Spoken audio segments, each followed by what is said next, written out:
আসসালামু আলাইকুম, স্বাগতম জানাচ্ছি সবাইকে। এই যে আপনারা দেখেন স্টুডেন্টরা নকল করতেছে চাঁদপুরের একটা শিক্ষা প্রতিষ্ঠানে এইচএসসি পরীক্ষা ইংলিশ সেকেন্ড পার্টের দিন, বলে না? দেখেন বাইরে যে কোন জায়গা থেকে ঘর থেকে সব কারেকশন করে দিচ্ছে। আমি আসলে প্রায় বলতাম কুচুং উপজেলা নির্বাহী কর্মকর্তা, এক্সিকিউটিভ ম্যাজিস্ট্রেট, তাদেরকে আমি প্রায় বলতাম যে আমাদের বুচুংয়ে বিভিন্ন কেন্দ্রে কিন্তু কী করা হয়, নকল করা হয়। তো বিশেষ করে সরকার থেকেও কিন্তু সাংবাদিকদের নিষিদ্ধ করা হয়েছে যে পরীক্ষার হলগুলোতে প্রবেশ করা।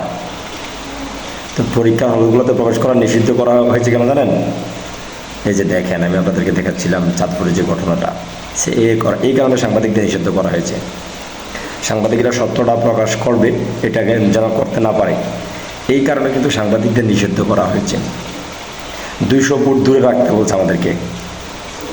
তাদের নাকি প্রজ্ঞাপনও জারি করা হয়েছে যে আমি আমার বুড়িচং উপজেলার সাথে কথা বলছিলাম, সাংবাদিক প্রবেশ করতে পারবে না, টোটালি নিষেধ। তারপরও আমি এইবার যথেষ্ট কিন্তু প্রমাণ দিয়েছি। হ্যাঁ, আমাদের বুড়িচংয়ের হয়তো আমাকে ওই জায়গা পর্যন্ত যাইতে দেয় নাই, কিন্তু এক্সপেল মোটামুটি হয়ে গেছে অনেকগুলা।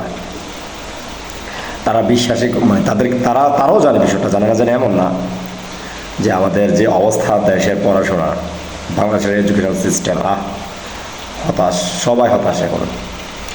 আসলে মূল উদ্দেশ্য সরকারের কিংবা প্রতিটা প্রতিষ্ঠানের যে শতভাগ পাস দেখানো, এখন আর আগের মতো কোনো সিস্টেম নেই। আপনারা দেখছেন তো চাঁদপুরের যে ঘটনাটা, এটিএন নিউজে।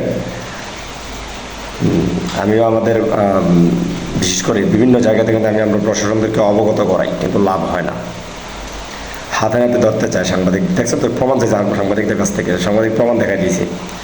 ক্লাসের ভেতরে এমন সিস্টেম করতে হবে যে সাংবাদিক প্রবেশ করতে দিবে না, শিক্ষকদের মাধ্যমে আবার কিংবা কর্মচারীদের মাধ্যমে কিন্তু আনা যায় সিস্টেমেটিক্যালি।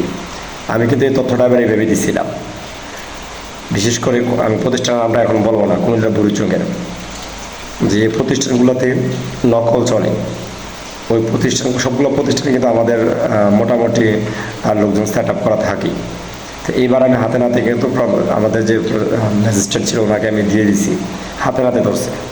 তো সব জায়গায় এই যে পড়াশোনার সিস্টেমটা দুঃখজনক।